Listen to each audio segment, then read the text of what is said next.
I am Bob Njemanze. Generally, people would have liked to say either Prince Bob Njemanze, but that's not necessary for me. Uncle Bob is okay for me.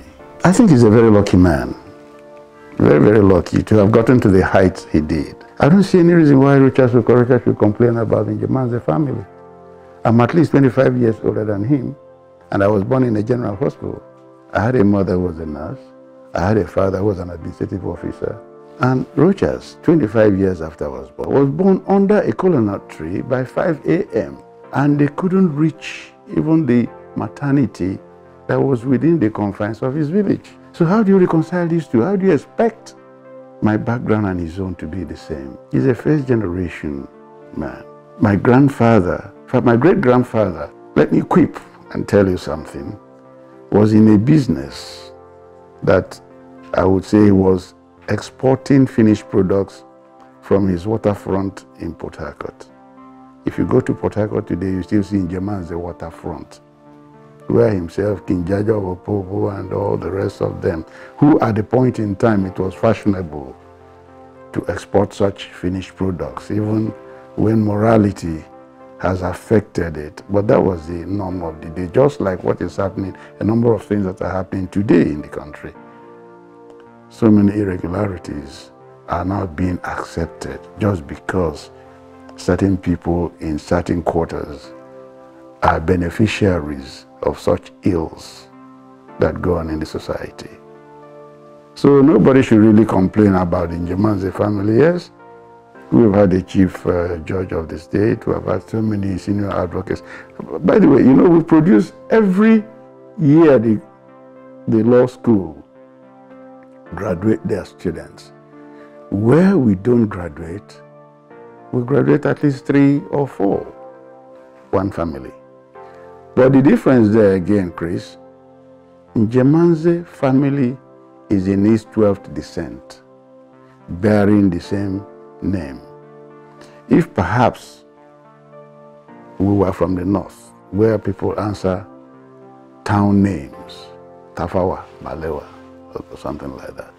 But in this particular situation, it is family, the ruling family. You know, when I introduced myself, I said, I'd rather not call myself Prince Bob Njemanze because I don't believe in anything that sounds arrogant.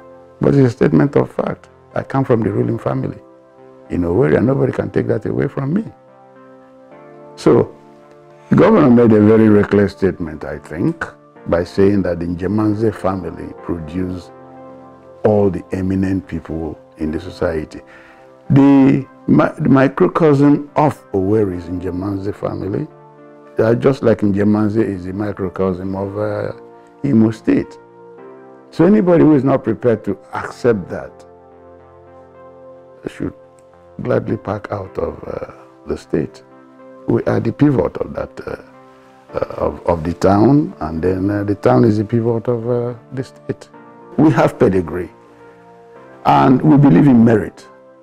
It is not a family that would wake up and situate people over and above others without qualifying for it, and that's what we stand for. You see, Chris, when you are born, in those days they would say with silver spoon. But I mean, when they thought silver was anything above gold or any other thing, you are complacent. Check it out today in the country. Very few of the children of the formerly accomplished people in this country are still in limelight. They're all endangered. As if there is this thing to destroy all of them. So I wonder why someone who is creeping up, a first generation person whose entire effort has been how to grow his family to be like the Njemanzes, should come out. In fact, the governor says he's going to annihilate the family. He says by the time he leaves Imo State, there will be nothing like the Njemanze family. That led him into destroying what you might call the fulcrum of the state, the Ekukuwere market, which is a market of Njemanze. Because if, Chris, I'm sure you know a bit of culture, you find out that most of the ancient and known traditional institutions have market. These markets were the thing, what was used in maintaining their palaces.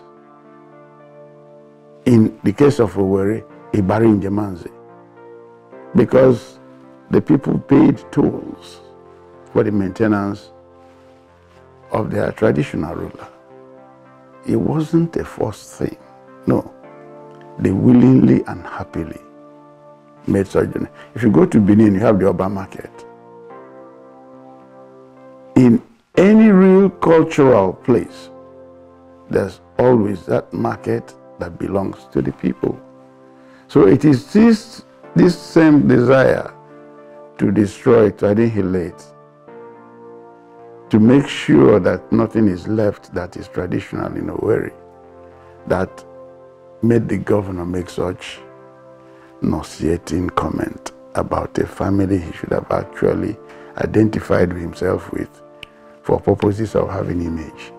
I've been wondering what madness made Rochas want to impose Njemanze on the people of Imo State.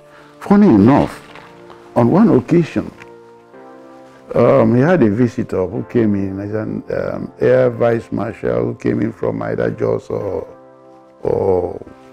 Kano or Kaduna. And it was a Sunday afternoon. We were having lunch in his place. There's a man I respect. I defer to him. He's a younger person, but he's a highly principled man. Today he's a Deputy Inspector General of Police, one Taiwo Lakanu.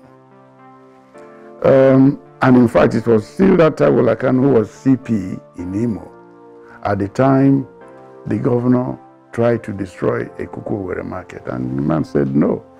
There's a court injunction against that. He's a lawyer, and so I wouldn't do that. But he was a good friend of the governor. He maintained very good relationship with the governor and very good relationship with the people. Now, I'm calling his name because the first time the governor muted the idea, as if it was a joke, it was on the dining table that Sunday afternoon when he said, "Oh, Njemanze, my chief of staff, is the best performing appointee of this administration. And I think he's going to succeed me. I'll make sure he succeeds me." I remember Lakanu saying to him, "Sir, I don't think that will fly." And he said, "What? Don't worry, leave it to me." He said, "Sir, I don't think that will fly." You know, I'm just now recasting what happened there. But I was there. I mean, I'm not the eating type. So I was just having some fruit. And that was that, I've forgotten his name, the Air Vice Marshal. So when all this started, this idea of imposing, I want to be careful of how I make reference to Njemanze from the way I perceive him or from the way I see him. I have to be very choosy about my words. Otherwise, one might think I'm denigrating him. But I won't denigrate him. I just use a word that is equivalent to his status. But I remember that particular incident. So when all this started, I said, oh, this man wasn't joking, you know, when he said he was going to impose Njemanze on the people of Imo State. And then you can imagine him and the kind of people he has reeled out coming from the Njemanze family. Rochas is a man who, if you're in a relationship with, you must submit yourself to either being compromised or blackmailed. Now, we still hold him responsible for what happened to Eze Njemanze Ozurigbo, 5th of Owerri. Because after the last president, Goodluck Jonathan, visited Owerri and the reception the Eze accorded him, he came up with, he was suspending the Eze of Owerri. Maybe things like that could happen in the north and go away easily. Ozurigbo the 5th couldn't take that rubbish. And it was part of the thing that heightened his blood pressure. That was why when the Eze died, the Wari people insisted that Rochas must not attend the church service for his burial. And so long as he was in the church, they refused to kickstart the processes for his burial until he was nudged out of the church. So it is that envy. Then he tried to see if he could coerce the chief judge, Njemanze, into doing his bidding, and he couldn't maneuver. He couldn't maneuver him. So he abandoned the judiciary. It's interesting that he decided to build an edifice for the judiciary that he hated so much because of the chief judge. That has been the bane of Rochas administration. He's a man who will relate to you on the basis of compromise or blackmail.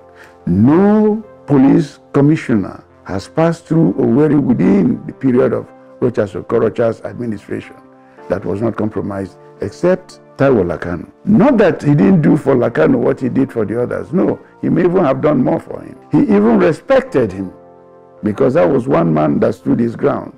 In principle, all the others fell prey to his carrot. And that has been the brigade commanders are not away from that. You can imagine a man who said he has built 27 general hospitals for the 27 local governments in Imo State. And then he sets about donating the hospitals to the police, to the Navy, to the Air Force, because he wants to compromise the security architecture. There's no way the Chief of Air Staff or Chief of Naval Staff or even Inspector General of Police will come to Owerri to take delivery of a supposed general hospital, which was built for a local government and now donated to the police. I mean, it's just natural that such a person is bound to be influenced, if not to the extent of taking sides with him, at least not to be opposed to him. You see, he is a grand master of what you would have called receiving by false pretense. If a young man who started from nowhere, look, I give him credit, you know, he's a genius. He is one man who saw that you can make money or business from poverty.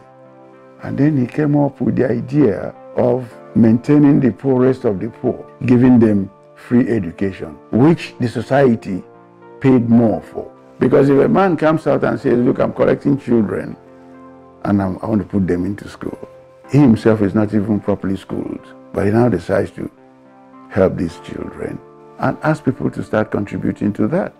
Maybe he had his seed money, little money to take off with. Take, for example, he goes 54 first ladies to bring four indigent children from their various countries because he wanted to help them with his free education scheme.